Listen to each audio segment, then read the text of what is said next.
Անդրանիկ Օզանյանն ասում էր, երբ գիշերը քնելուց առաջ գլուխդ դնես բարձին, մտածիր այդ օրը ինչ ես արել ազգիդ կամ երկրիդ համար։ Դու որ հունիսի 7-ին գլուխդ դնես բարձին, ինչ ես մտածել ու ինչ ես ընտրել քո երկրի համար։ Ընտրել ես քո երկիրը, հզորանալը, թե ընտրել ես ինչ-որ մեկի բիզնեսը Ռուսաստանում փրկելը։ Ընտրելու ես քո երկրի զինվելը, թե ընտրելու ես քո կոմֆորտ կյանքը Ռուսաստանում։ Գուցե Հայաստանում, գուցե գումար ես վերցրել, որ ինչ-որ կենցաղային հարցեր լուծես։ Սիրելի հայ, սա ընտրություն չէ անձերի,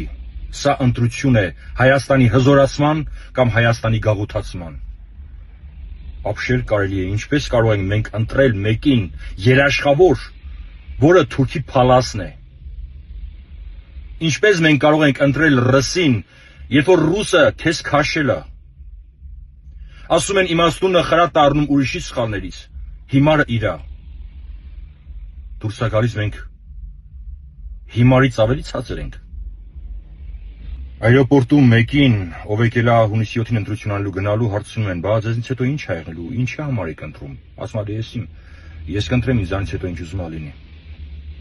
Երբանից հայը դարձավ այսպես տամոքսով մտածող իր անձի շահի համար, այն վախի, որ կարող է իր դեպորտ անեն։ Դու այսօր ընտրում ես քո մի քիչ բարեկեցիկ կյանքի ու Հայաստանի ապագայի մասին։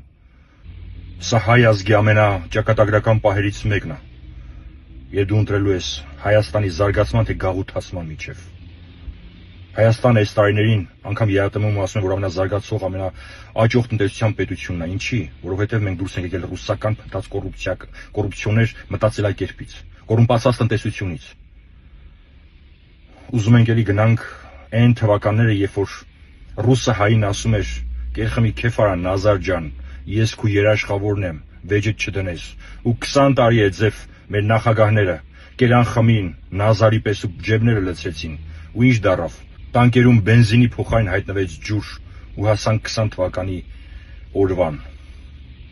Ու մի բան եմ ասում, որ ամեն անգամ հայրենիքի կենացը խմելիս խարանի պես քո հիշողության մեջ դաջվելու է։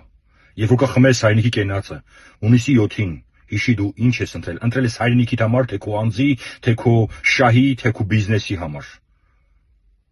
Այդ ժամանակ բարոյականություն կունենաս խմելու կամ չխմելու։ Եթե ընտրել ես անձը կամ հայրենիքը, դու կորոշես այդ պահին։ Ու վերջում ուզում եմ ասել ամենակարևորը։ Եթե հաղթես ռուսը, բացի այն, որ դա ինչպես տարիներ շարունակ քեզ չի թողել զինվել ու քեզ էլ չի զինելու,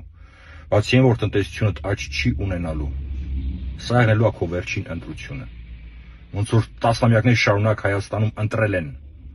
ղեկավարներ իրանց ձեռի տակ հաճո, այնպես է լինելու սրանից հետո։ Էլ դժվար հայը նորից ոտի կանգի հեղափոխություն անի, էլ այս դեմոկրատիան չի լինելու։ Այո, դու էլ կարիք չես ունենա թռնես գաս Հայաստան կամ Հայաստանի ապրողը էլ չի գնա ընտրության։ Իմաստ չունի, հա, կգնաս ընտրության, բայց քո տեղի կնկարեն ոնց որ նկարել են տասնամյակներ շարունակ։ Տարածիչ թողացնի ամեն հայի։ Սիրելի հայ մարդ, ես հույս ունեմ, որ կհաղթի խելամտությունը եւ առողջ դատողությունը։ Չես նայի, թե ում ես ինչ խոստացել կամ ինչքան գումար ես վերցրել։ Ընտրախցիկում լինելու ես դու ու Աստված։ Եվ դու կարող ես ընտրել հանուն Հայաստանի, թեկուզ դանդաղ, բայց հզորացման ու առաջընթացի։ Աստված օրհնի քեզ եւ թող Աստված օրհնի Հայաստանը։